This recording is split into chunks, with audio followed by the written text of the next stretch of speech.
Hey, everybody. Welcome to the Move podcast. We're talking about the 2023 season highlights. I mean, it was a hell of a year. A lot of stuff to talk about.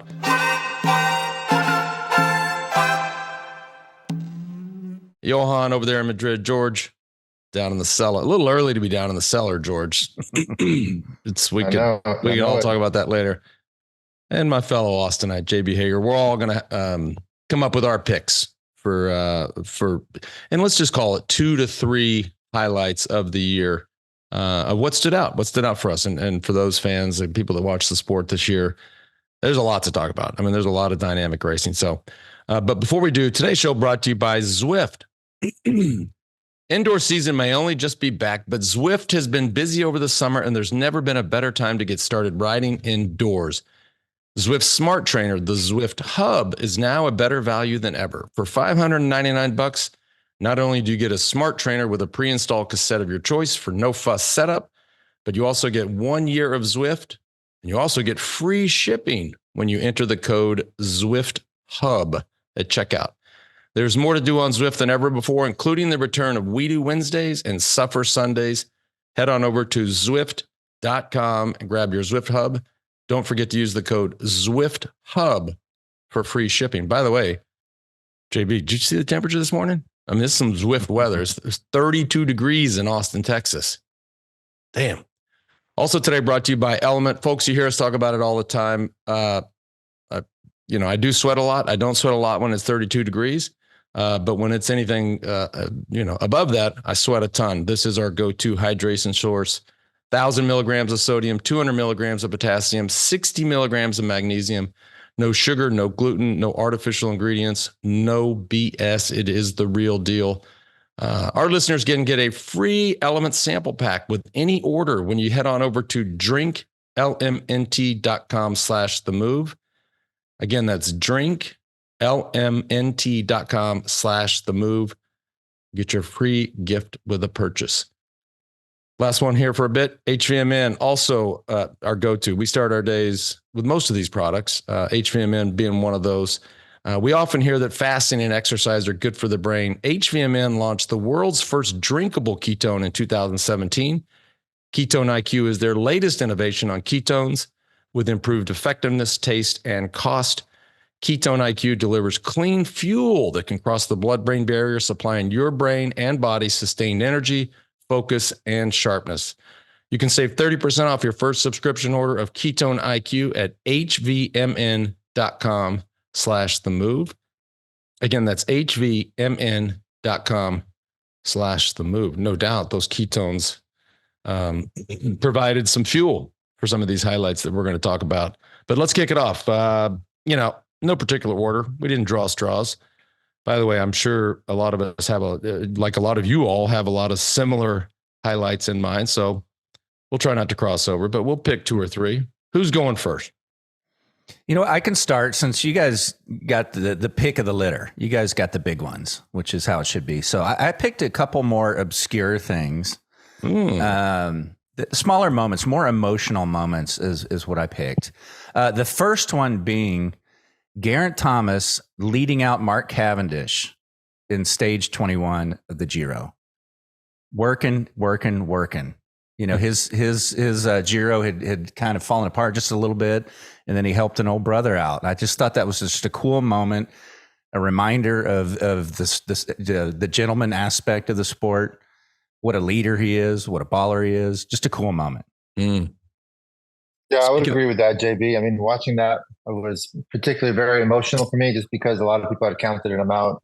He's the comeback kid, so to speak. So to see somebody like Geraint, who had gone through so much personally in that Giro as well, fighting out for the victory himself, put it all on the line there for Cav in the last stage, and Cav winning by like 3 or 4 bike lengths. I'm glad you chose that as a highlight, because it's definitely one of mine as well. Speaking of Geraint Thomas, would it be out of line to talk about something else regarding Geraint Thomas? That's up to you. I don't think so. I think we're going to have him on our Legend show. Hopefully tomorrow, Johan and I are going to throw some questions at him. So actually, if some of our viewers have questions, feel free to email them to our company, and we'll try to get to as many as we can.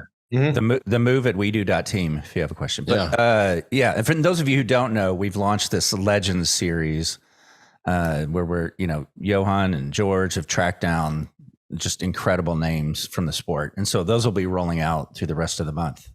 So watch for that. My other pick, also a very emotional moment, was when Matej Mohorič's win, and more so what happened after the win on stage 19 at the Tour. It was his emotional outpour of two things. One, the emotion about Gino Mader, but then also just what the demands of the sport. And, I don't think any of us, like you guys could all I would love for you to elaborate on it, having ridden in the pro peloton. Those of us lay people, just watching that, what emotion they go through to get to that level, and it's not his first win. We understand the first win. It's just what they go through physically. It's just the outpouring of emotion was amazing.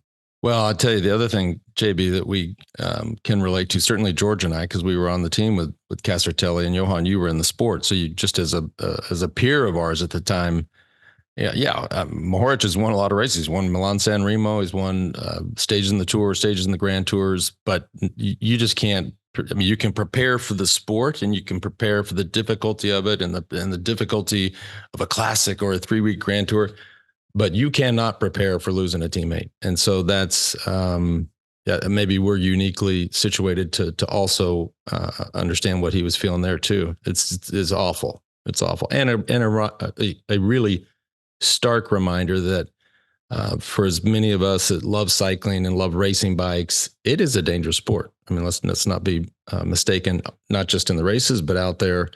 We've seen all too many episodes the last handful of years where, guys out training have had accidents or been hit by cars and not lived. So it's a risky game. Yeah, that interview was really amazing. And I think it was a combination of, this anger, this held in anger that his whole team and obviously the whole peloton had, but, and really wanting to prove something in honor of him, and this outburst of emotions. That interview was, personally, the best interview I've ever seen, the most emotional interview I've ever seen from a cyclist. I know it meant so much, and he also explained, obviously, what it means today in today's cycling to be winning, because the competition is so high. But most of the emotions, of course, came from, losing his teammate and having this, satisfaction of being able to win and dedicate this win to him. It was amazing. I think it didn't left anybody untouched, his interview after that stage. Yeah, and Johan, also you pointed out briefly that he did a great job pointing out the sacrifice. There's no doubt you and I and Lance trained our asses off when we were racing, but nowadays I feel like the level of training is so much more intense. They're not at home at all. They're at altitude camps. They're weighing their food. Life has gotten so much more difficult for these guys. He did a great job pointing that out, and he also did a great job in showing empathy for the guy that lost the stage by millimeters, because he works just as hard as him and he sacrifices just as hard as him. And like you said, it was one of the best interviews of the year. Yeah. I'm just going to do the two. So next, okay. Well, I'll go next, JB. My first highlight of the year is the Tour of Flanders. Tour of Flanders, huge race, a race of specialists, but being won by a double Tour de France winner, Tadej Pogačar, first of all, is quite unique. Only Eddy Merckx did this before him.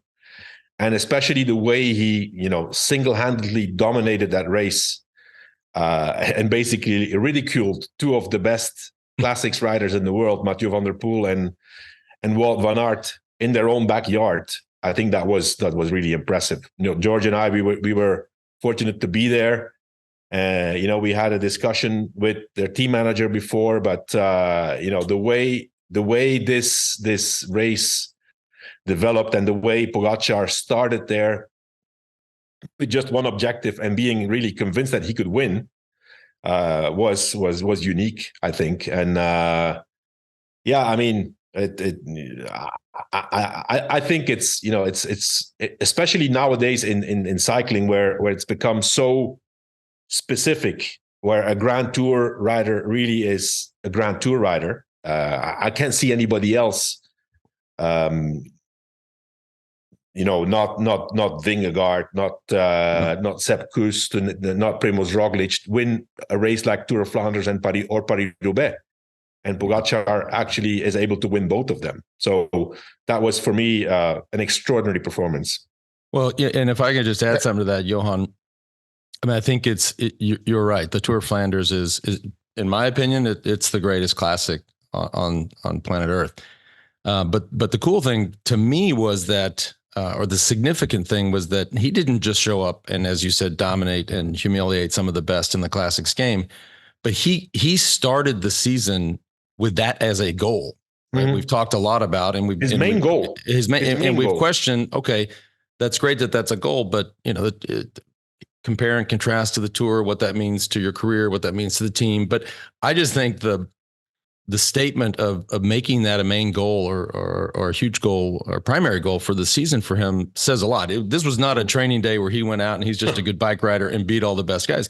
No, he decided as a Grand Tour rider and as a preseason Tour favorite to target this race. I think it speaks volumes for the significance of the Tour of Flanders. Yeah. And two things to point out, Johan, like you mentioned, we were there and we're planning on going back this year for the MOVE classics camps and being there in the start line with these guys in a race, which I like to call all these guys warriors. This is one of the most dangerous, hardest races on the calendar. And we were right there on the start line. I know I got a lot of goosebumps being there, seeing a lot of old teammates, seeing a lot of old friends that are there still in the industry. And I know that all of our guests, they were all blown away. So check it out after the show if you want to experience a camp of a lifetime. Come to Flanders with us. And secondly, speaking of Pogačar, just the way he floats through the peloton is unlike anything I've ever seen, because it's not like he's got a classics team behind him. Yes, he's got a decent team, but the guy can just float around the peloton like a butterfly, like Muhammad Ali would say. I mean, it's incredible to watch him, his finesse in the group and never have any panic and get to the front when he needs to and ride away from the best in the world in the pivotal moment up the Kwaremont. Just as a fan of the sport, for me, it was just special to watch live. Well, I think it doesn't hurt the fact that he's, and we're of course not in the peloton, but we can see and we can hear from our sources. I mean, he's a very popular guy. We all know what it's like to try to get position in a peloton. You're going to have to quack somebody and you're going to have to piss somebody off. And there were always those guys where you just expected them to be quackers. But then you get a guy who's, he's got a quack to get up front, but it's Tadej. Yeah, that guy, he gave me a hug a week ago. No, I think it matters. Not only is he strong enough, he has tremendous bike handling skills, and he's well liked. It just doesn't hurt. From what I'm hearing, and George, you know the same, those, you know, being liked or not, it doesn't count anymore in the peloton. It's basically war. Nobody has respect for anybody. It's just nobody breaks. It has changed completely. I mean, more credit to him. You know, I think as of today, I think it's safe to say that Pogačar probably the only cyclist in the whole peloton who would be able to win all 5 monuments. You know, he can win Milan-San Remo. He hasn't won. He has already won Liège. He has won Flanders. He has won Lombardy. And he can also win Paris-Roubaix, which he has shown in the Tour de France. So I think that's unique. Hold on. No, he can. Hold on. Johan. He only has 2 to go. As you say, rustic. only Milan-San Remo and Paris-Roubaix. Very doable. I know I don't want to spend too much time on just this one, but I got to ask you guys now. You go back a year ago, and we heard that his goal was Flanders and not the Tour de France focused. You guys were pretty critical. Like, what? Mm-hmm. Why? What are you thinking? What is your problem? Now a year later, what are your thoughts on doing it, calling it, and pulling it off? Unchanged. I think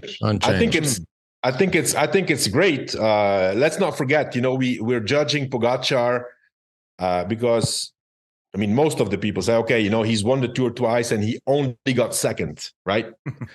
That's kind of a failure, right? If once you've won, you need to win again. Who knows what would have happened without that crash in Liège and without breaking his elbow or his arm.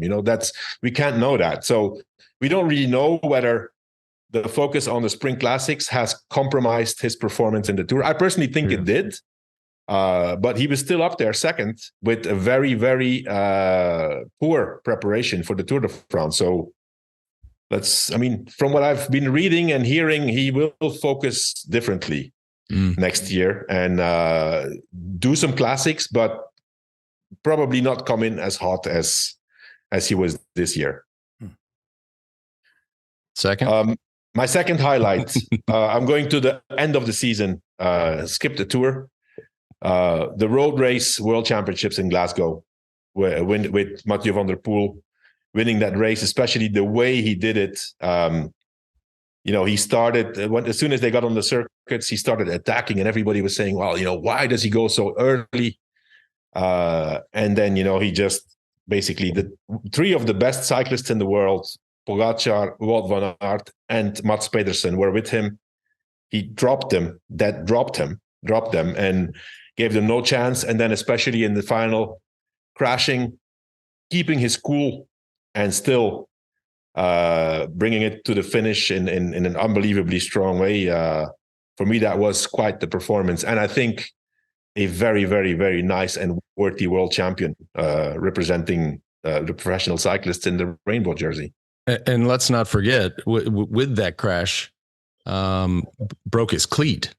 So it's one thing to crash and get up, get going again, try to recover mentally. But when you're not clipped in properly, look, you still got to, you can still pedal, but that to me was like, when they showed the picture of the broken shoe and the broken cleat, I was like, how did he do that? Like, that's just, and I stress the mental part, because when you do crash, you got to get up and get going, and you're worried that they've already caught you. But then to realize your shoe is not clipping them properly, it's just a triple blow to the mind. And so, I'm with you on that one, Johan. Good call. And not only that, but how calculated and precise that attack was. You saw him in the warm-ups leading up to the race, going really hard up that hill. I mean, I'm almost positive he had that attack in mind the whole race. Yes, he attacked as soon as he got on the circuit, but those were just to put dinks in the armor of his competitors. And the main attack, you can tell he knew exactly how many watts or how long he can go for out of the saddle, wasn't even looking back, and just assumed that he was going to drop the best riders in the world off of his wheel, and he did exactly that. So to me, it was a precise, calculated attack, unlike any we've ever seen before at the World Championships. A little bit of business. Today's show also brought to you by AG1. So I started drinking AG1, as did really everybody on the show, years ago. I noticed a significant difference in energy, gut health, recovery. I'm not a big, I say it all the time, I'm not a big fruits and veg. I hate to admit this, by the way, I'm not a big fruits and veggies guy, but I found a hack, right? I love finding hacks in life, and AG1 is a true hack. I've got everybody on it, my parents, trying to get my kids on it, work in progress. Anyways, it really makes a difference. 75 adaptogens, probiotics, a bunch of other good stuff in there. The founder actually started the company because he was pursuing better gut health. I want to stress that. That's such a key factor when it comes to overall health and vitality in our lives. AG1 is the supplement that we trust to provide our the support for our bodies that we need daily, and that's why we've been a partner for so long. If you want to take ownership of your health, let me stress that. Take ownership of your health. It starts with AG1. Try AG1 and get a free 1-year supply of vitamin D3K2 and 5 free AG1 travel packs with your first purchase. Head on over to drinkag1.com/themove. Again, that's drinkag1.com/themove. Last one of the day. Today's show brought to you by 8 Sleep. Boy, now we're talking about a game changer. George, I know how cold you got that bed at night. Oh yeah, I got it cold. And I got that vibrating alarm set. Oh, you do? Like you said, it's a game changer. Yep. It also the thing I find so fascinating about 8 Sleep is you can actually get, obviously I'm a big proponent of the Oura Ring. So I look at my data through the night on a daily basis. The accuracy of the mattress cover of the 8 Sleep, it is astonishing at how accurate it actually is, right? And so, as we know, core temp through the night is a key factor for recovery and well-being, and how you just, frankly, how you wake up and feel the next day. Also, the user experience, otherwise known as the UX, is next level. It's almost like an Apple product, right? The actual unit, the construction of the unit, the way you put the unit together, and then the interaction with the app is it's just next level. Head on over to 8sleep.com/themove. You're going to save $150 on the pod cover. Stay cool with the 8Sleep, now shipping within the USA, Canada, the UK, select countries in the EU, and Australia. Stay cool all night. All right, who wants to go next? Johan, did you have a third? Yeah. Well, I did, Okay. but I kind of gave it away. Oh, okay, gotcha. Yeah, in our pre-production. Wait, hang on a second. I'll jump in then. I was late for the pre-production, for the pre-call, and I missed all this. You guys are like sharing things, sharing highlights. That's, if you're late, that's what you get.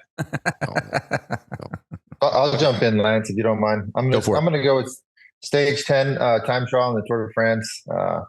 It was up until that point, it was still kind of touch and go on who was the strongest rider in the Tour de France. And Jonas just completely blew everybody away. I mean, it started in the time trial bike. We're all wondering what kind of equipment he was going to use, and just climbed that mountain in his time trial bike, which we all know how difficult that is, but which indicates how much training he had actually done on his time trial bike and how comfortable he felt climbing on that bike. And put 1:40 on Pogačar and 2 minutes and 51 seconds on Wout van Aert. I mean, it was an incredible performance. And essentially, the Tour de France was over that day, which made it a bit more boring for us, but still an incredible ride. I think a ride that none of us really expected him to be that strong that day. And like Johan said, the best performance we've seen of Jonas Vingegaard. Yeah, we have to say that's one of the strongest time trials ever. In the history of the Tour. Yeah, I mean, sure. I think we expected a strong performance out of him, but nobody expected that. It was so dominant. Yeah. So ready for my number 2? Yeah, let's do it. So my number 2, since Johan took my other favorite race on the calendar, Tour of Flanders, I'm going to go with Paris-Roubaix, which we all know I love that race. And just for me, very exciting to watch Jumbo's tactics early on, breaking away before the Arenberg Forest with Laporte, Wout van Aert, and another teammate, making a super aggressive race, making the other favorites like Matt Peterson and all these other guys have to bridge up, and just watching Van der Poel and Wout van Aert just going toe-to-toe with attacks. Unfortunately, Wout van Aert ended up flatting in the most pivotal section of the race, the Cap Verde Arb. Degenkolb crashes. It was a very exciting section. Van der Poel almost crashes with 10K to go, ends up winning solo. Then to point out, Jasper Philipsen finished second place, hands in the air with 1 lap to go on the velodrome. I don't think we've ever seen that before. He was already celebrating his teammate's win and still mentally thinking, okay, I want to get second place here. So what a dominant performance by that team. Unfortunate puncture by Wout van Aert, but still for me, a very exciting Paris-Roubaix. Great. All right, I'll stick to 2. I had a couple picked out, but I'll stick to 2. My highlight of the year was Demi Vollering winning the Tour de France Femme avec Zwift. Obviously, she got second last year. She got second to Annemiek van Vleuten, who's an icon of women's cycling. It was her final year. You have to know that she was highly motivated to win the Tour de France in her final year as a professional cyclist. But when you saw on Demi Vollering, like, she was a different rider. Everything about it was different. The tactics were different. The attitude was different. She looked different. You could tell that she really doubled and tripled down on her preparation specifically for the Tour. And not to mention, her team was truly, I mean, Lotte Kopecky, and the strength of that team. I mean, there was nobody near the strength of that team, and she benefited from that. But I think she's put herself in a position to be the clear favorite for the Tour de France Femme avec Zwift for years to come. I don't see. I think she's actually going to get better and better. And of course, who knows? But that shift and change from 2022 to 2023 was huge. And she's the other thing I like about her is she seems very humble, obviously very hardworking, tells us that she'll probably continue on this trajectory, and, good luck, ladies. But she was dominant. And she trains with her dog on her back. Well, in a backpack. Yeah. That's cool. Yeah, you got to give her a follow on socials. It's priceless. I've been doing this rucking, where you put this backpack on and you put these weights in there, and we have a dog. Well, I should, let me combine all this. Demi, I'm coming for you. I'm going to go, Toby, who continues to bark during this podcast. See if Toby wants to go for a little ride around the hills of Austin. See how that goes. I don't think so. Well, I think you're right, Lance. I mean, she's gonna get better. This is just the beginning of them evolving, and then on top of that, being on that team. I mean, how frustrating must it be for the competition? Who can rival with that team? And on top of that, because they were first and second, Lotte Kopecky was second in the Tour de France. So how do you beat that? That's quite the performance. Yeah. Well, they seem pretty focused. All right. And my second one is not just one of my highlights, but I actually think it's the best story of the year. And that is Sepp Kuss. Right here we have talked about Sepp Kuss for years and years and years as this domestique extraordinaire, this selfless, tireless, true teammate. The guys, these are the guys that the three of us, Johan and George, we love guys like this, right? He has a Chechu Rubiera attitude, anything for the team. And he's always, and even if he has a bad day in previous years, he rebounds and he's there for the team. He's just constantly there. This is the best story of 2023 in cycling. Not only did he win the Tour of Spain, he did the Giro, then did the Tour, and then did the Vuelta. And we're all sitting here thinking, wow. I mean, there are folks, if you're not aware, there are just very few people ever, not just in 1 year, but ever, who attempt to do 3 Grand Tours in one season. It's insanity. And for him to be that guy, right? This teammate extraordinaire for his whole career, and then have this long season and then show up in the Tour of Spain and win.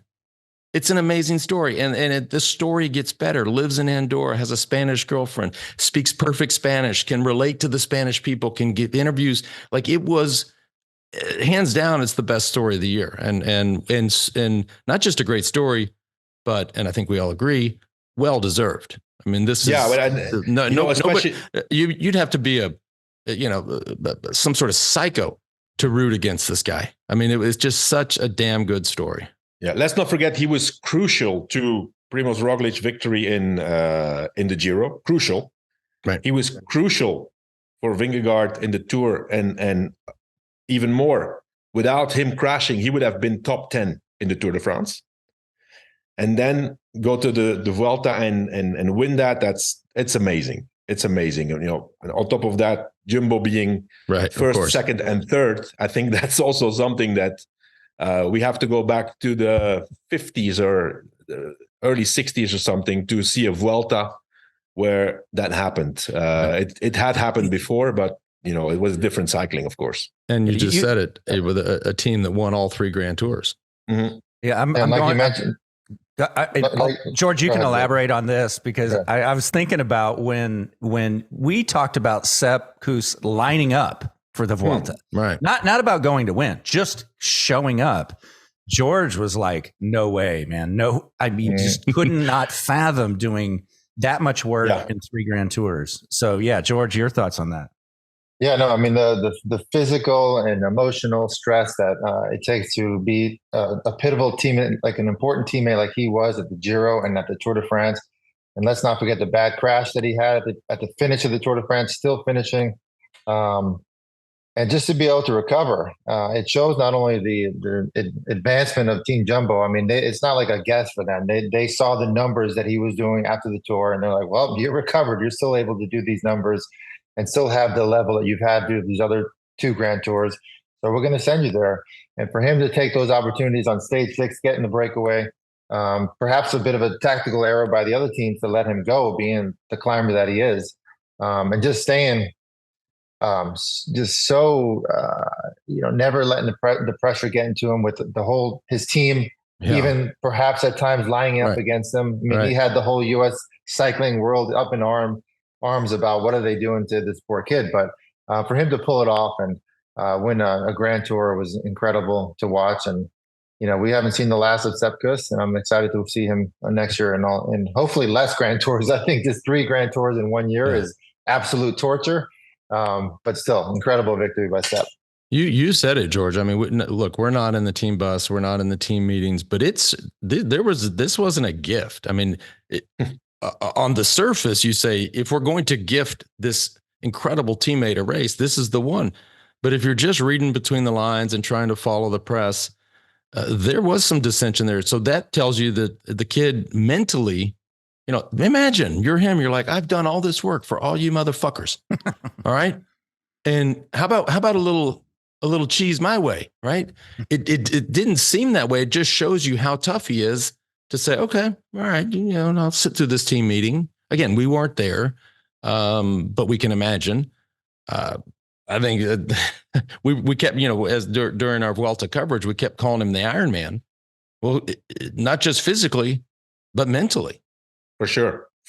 And he, like you said, Lance, he wasn't giving gifts, but he did. It's not like he wanted any gifts. He would go. He was the first one to go up to Jonas when Jonas won the stage or Primoz won the stage and congratulate them in their red jersey, where we're all like, what the hell's going on here? Why are they attacking him and putting time, dinking away at his time?